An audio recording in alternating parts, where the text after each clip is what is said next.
আল্লাহ সমর্থ দিছে, হাত লম্বা করেন, কিছু বরকত নিয়ে আনেন, নাইলে দেখবেন সব বরকত যাইবগা। কোন জায়গায় জানেন? এটা তো বুঝাইতে পারবো না, মনে হয় মানবেন কিনা জানি না। সব বরকত স্কোয়ারে যাইবগা, নাইলে ইউনাইটেডে যাইবগা, নাইলে সিঙ্গাপুর যাইবগা, নাইলে থাইল্যান্ডে যাইবগা, নাইলে শেষমেশ মাদ্রাজে যাইবগা।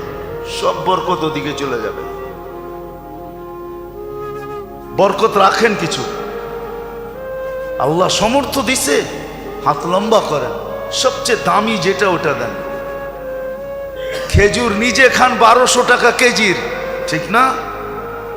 1200 টাকা কেজির খেজুর নিজে খান, সৎকার হিসাব করতে, ফেতরার হিসাব করতে আসা 100 টাকা দামের খেজুরের হিসাব করেন, ঠিক না? রাগ হয় না, কিন্তু নিজেকে নিজে প্রশ্ন করেন যে আমি কি করলাম। যদি আপনার ভিতরে কিছু থাকে, সব পার্টস নষ্ট হয়ে গেলে ওটা ভিন্ন কথা, আর যদি কিছু পার্টস এখানে থাকে তাহলে একটু নিজেকে প্রশ্ন করেন না যে আমি তো বাসার জন্য প্রতি মাস, সারাটা মাস খেজুর কিনলাম 1200 টাকা দামের,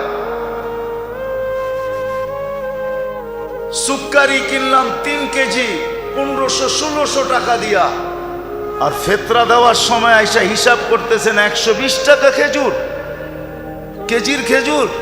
খাইলেন কত দামের, দিতেছেন কত দামের? রাগ হয় না।